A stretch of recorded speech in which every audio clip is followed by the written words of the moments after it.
Esto es Voces Valiosas.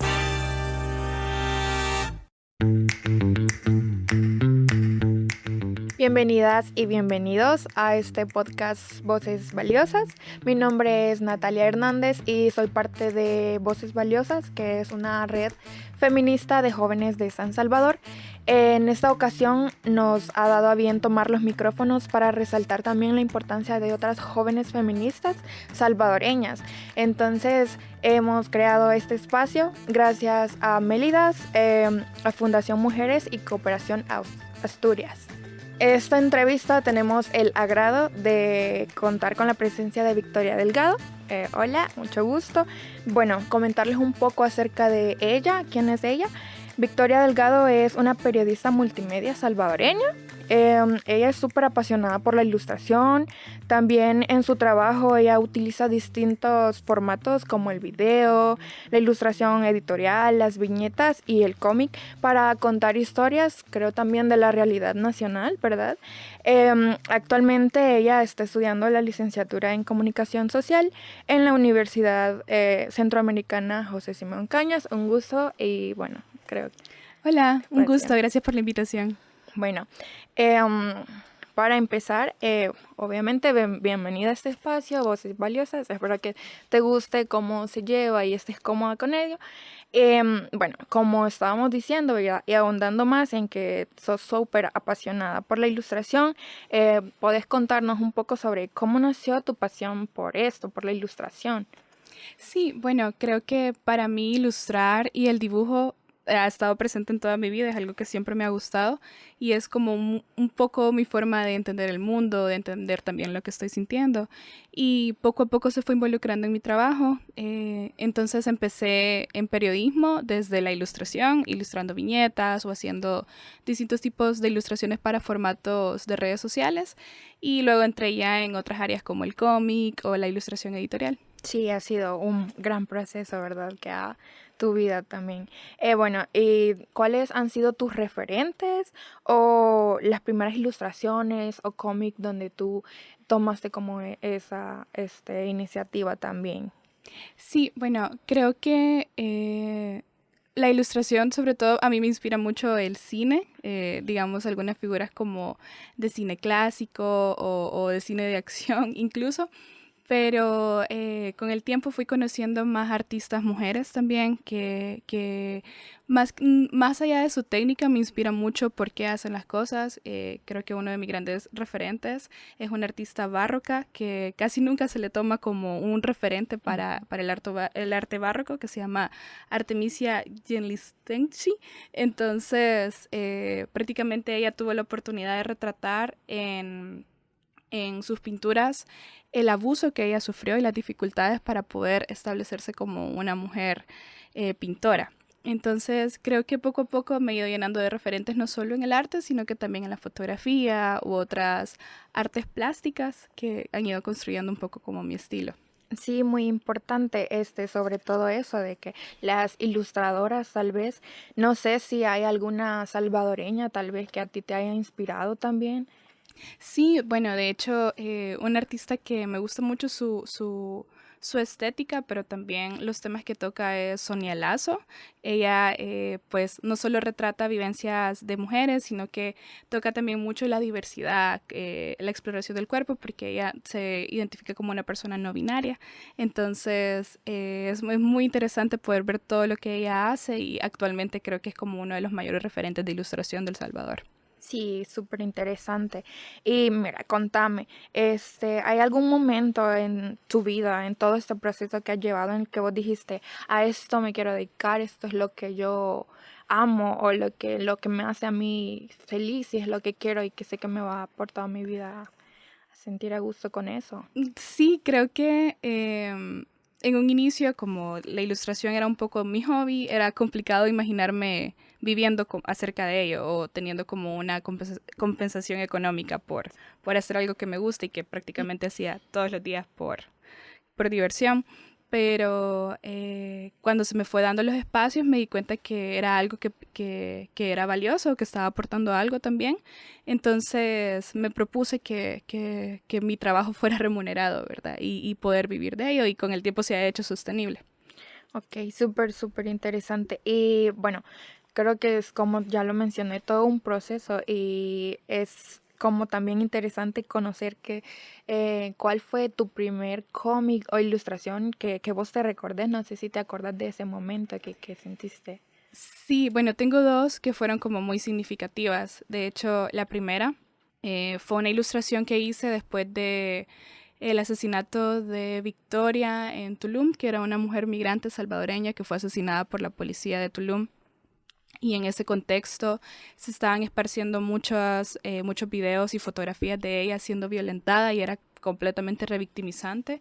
Entonces hice esa ilustración porque precisamente quería hablar del tema, pero no quería compartir esas imágenes. Entonces la compartí en mis redes sociales y la ilustración se hizo un poco famosa. Entonces, a través de esa ilustración me contactaron en Revista Factum, que es donde trabajo actualmente, y empecé a hacer pasantías ahí. Después de eso, en el contexto de régimen, hice mi primer cómic, que era un cómic que retrataba las vivencias de una mujer joven que no se podía acercar a su familia por el régimen de excepción.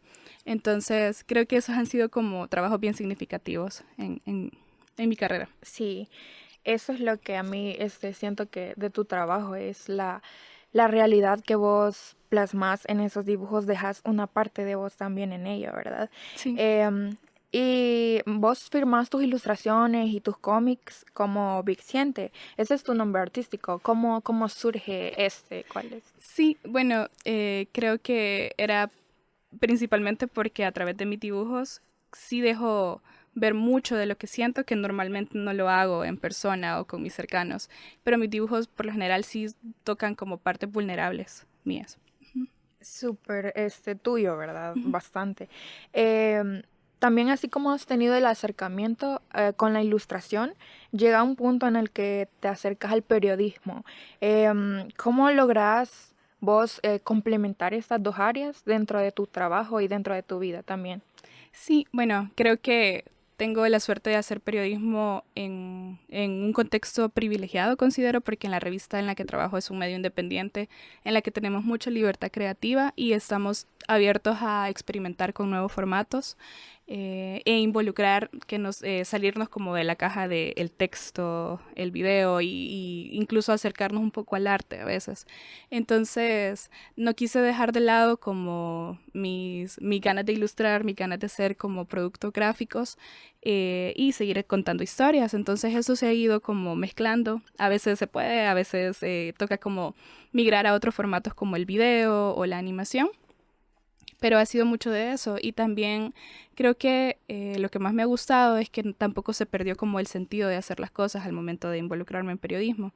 Es decir, mucho de lo que ilustro trastoca como temas que me importan, ¿verdad? Como las desigualdades de género, como las desigualdades sociales. Y en periodismo he tenido la oportunidad de también cubrir esos temas. Entonces, todo se mezcló. Se complementa bastante.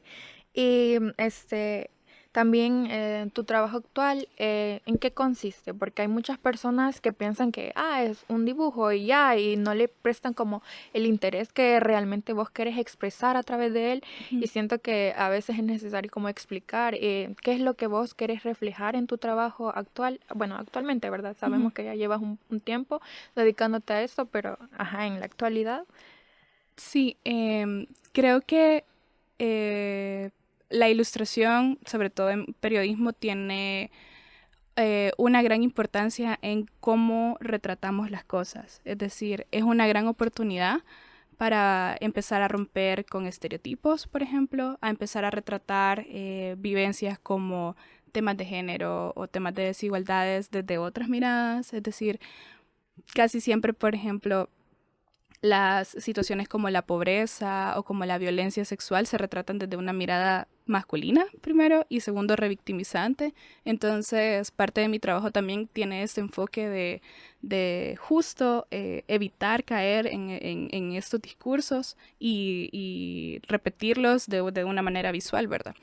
También creo que tiene una importancia en hacer más digeribles los contenidos a más públicos, es decir, salir de la élite de la información, salir de los textos que muchas veces no llegan a todas las personas y hacer la información un poco más fácil de consumir para todas las personas. Y digamos, desde tu vivencia, ¿qué te lleva a ti a empezar a plasmar todas esas desigualdades o estas situaciones sociales? ¿Qué es lo que te dice a ti? Aquí hay un problema y quiero expresarlo de la forma que yo sé. Sí, creo que mucho de mi vivencia personal puede ser. Por ejemplo, mi familia está rodeada de mujeres, entonces para mí ha sido muy fácil ver cómo las mujeres vivimos desigualdades muy distintas en este país. También creo que mucho de ser una mujer joven en este país te hace percatarte que las cosas no son tan fáciles para todos. Entonces, creo que con el tiempo también me fue interesando más, sobre todo los temas de género. Luego me acerqué a la teoría feminista y me abrió como una perspectiva más grande. Y ya en mi trabajo, el periodismo me encanta, pero sobre todo me encanta tener la oportunidad de retratar esas aristas de la realidad que quedan muchas veces en el olvido a través de la coyuntura, sobre todo. Sí, bueno, y también en esa realidad, en este contexto en el que estamos en el país donde no hay libertad de expresión, donde hay una persecución constante, sobre todo a los y las periodistas, dentro de este rango, ¿cuáles son los desafíos que ha tenido este contexto sobre tu trabajo y sobre tu desempeño? Am, sí, creo que es complicado cuando lo miras en perspectiva y ves que te estás enfrentando a toda una maquinaria de propaganda primero y segundo muchas veces de censura y sobre todo estás evitando caer en la autocensura porque muchas veces si bien es cierto no hay como una amenaza directa pero sí hay como toda una campaña detrás de troles y de acoso incluso sobre todo si tu cara es visible en redes sociales o si estás hablando de temas que incomodan. Entonces creo que esas son como las mayores dificultades, pero claro, sobre todo hay como mecanismos de seguridad para poder enfrentarte a ello y creo que sobre todo es no perder la visión de por qué se hacen las cosas, ¿verdad? Entonces, mientras se tengan ganas de seguir contando historias y de no, digamos, dejar de alzar la voz, creo que siempre uno se puede anteponer a todo este discurso de odio que pesa sobre nosotros. Sí, creo que es bastante importante también porque es que tu experiencia es tan personal que eso también como que te da la fuerza de seguir, ¿verdad? Y de no dejarlo a medias. Y bueno, ¿tú piensas que en este país, con este contexto que ya mencionamos, la persecución es mayor en las mujeres periodistas? ¿Sientes que recae un peso más grande? Creo que las mujeres periodistas y también personas de la diversidad viven este acoso de manera distinta. Es decir, cuando, por ejemplo, se busca desacreditar a un hombre cisgénero periodista, jamás se le va a atacar acerca de su cuerpo, por ejemplo. Siempre van a hablar acerca de su trabajo, o que es un comprado, es un vendido, o que es corrupto. Pero por lo general, cuando se busca atacar a una mujer periodista, los mensajes van cargados de violencia de género, es decir, son ataques directos a su físico, son ataques directos a su integridad, son amenazas directas a su integridad física. Entonces, claro que hay una diferencia completamente visible porque los discursos están cargados de violencia de género y de odio hacia las mujeres. ¿Y por qué, dónde crees que se genera este problema? ¿Por qué surge?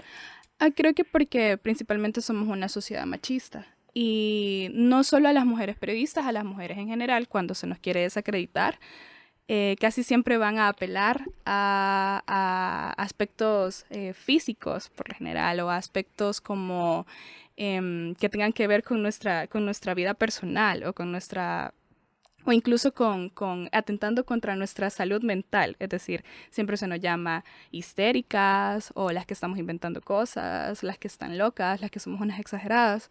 Entonces, pero esto viene porque pues somos una sociedad machista y este gobierno es también un gobierno machista. Entonces, este discurso solo viene como desde una gran élite de poder y se baja hacia las cuentas troles o incluso hacia muchas personas que consideran esto como, digamos, como argumentos válidos para desacreditar el trabajo de una persona.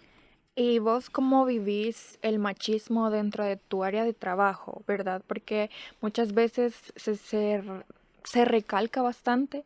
No sé si sufrís algún tipo de acoso dentro de tu área, ya sea por personas que están muy cercanas a ti o los comentarios tal vez que se generan.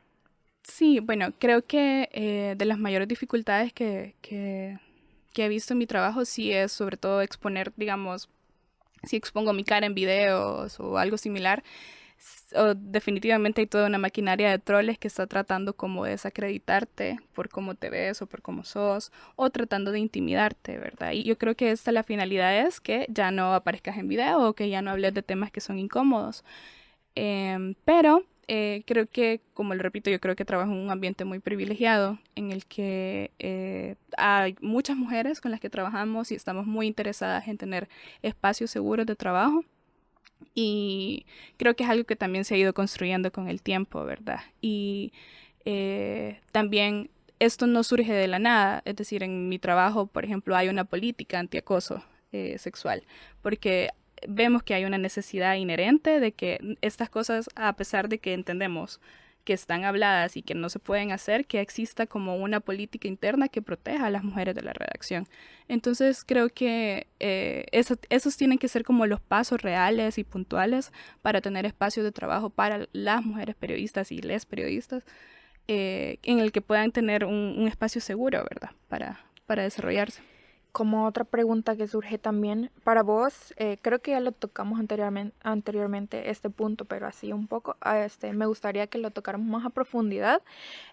Para ti, ¿cuál es la importancia de retratar la realidad del país por medio de viñetas, cómics, ilustraciones o videos como tú lo haces? Ujú. Yo creo que las personas que estamos interesadas en la gráfica, en la ilustración o en productos visuales, tenemos la gran oportunidad de contar historias que las personas en cuestión de segundos pueden tener una imagen general de qué es lo que queremos decir, a diferencia de un texto, por ejemplo, que necesitas un parámetro de que alguien se acerque a leer tu texto, o un video necesitas cierta cantidad de tiempo para que alguien vea lo que estás tratando de decir. Pero en el caso del arte gráfico, estás plasmando en segundos lo que querés retratar. Y creo que sobre todo en este contexto, tenemos la oportunidad de dejar un registro de forma, primero, creativa, desde lo que queremos decir, de la realidad nacional. Es decir, todas estas piezas que vayamos creando van a quedar en la historia y van a enmarcar todo este contexto que estamos viviendo. Y, por ejemplo, dentro también de este ámbito en el que tú te desempeñas, ¿te has puesto a pensar, por ejemplo, cómo lo ve una persona que no está como muy informada o una persona que no tiene exactamente un pensamiento ya propio, ¿verdad? Que tú piensas que puedes llegar a generar esa conciencia en la sociedad o en algunas personas, porque sabemos que en esta sociedad es bastante difícil que alguien se lo tome en serio, ¿verdad? Entonces, supongo que parte también de tu trabajo es ese objetivo de lograr un cambio también, ¿verdad? Sí, creo que es muy difícil hacer cambiar de opinión a una persona, por ejemplo.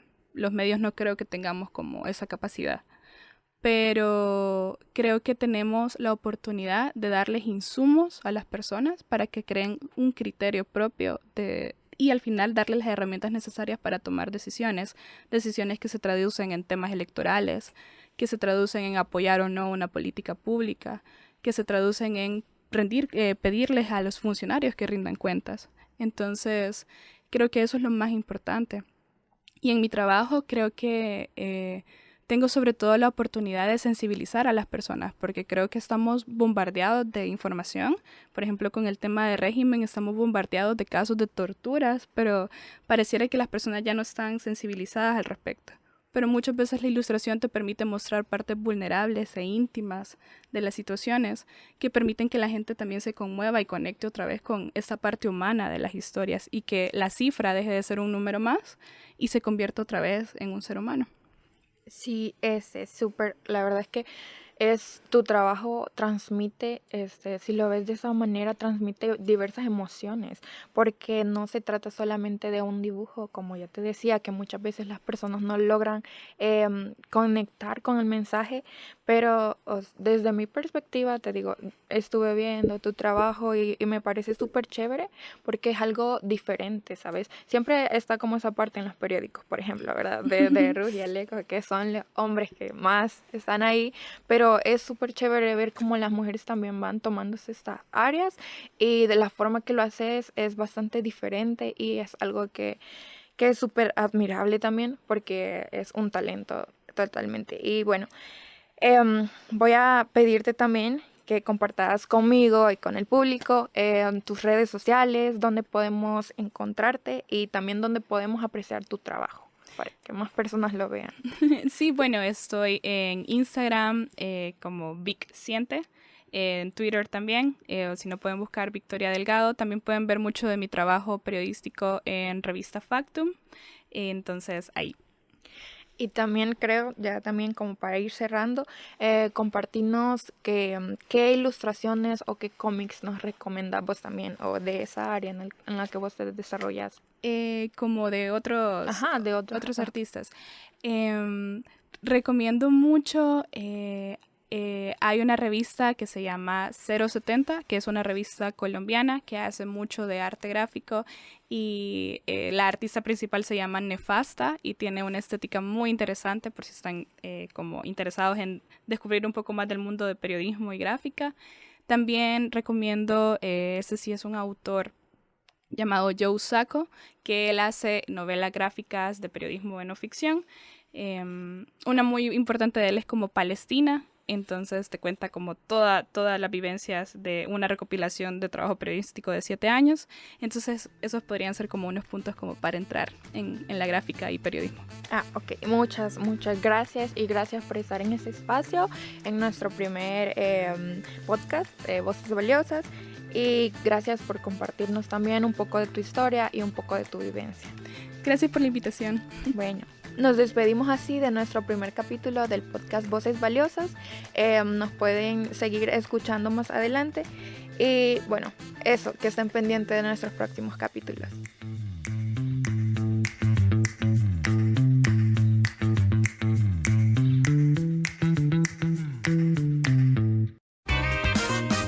Esto es Voces Valiosas.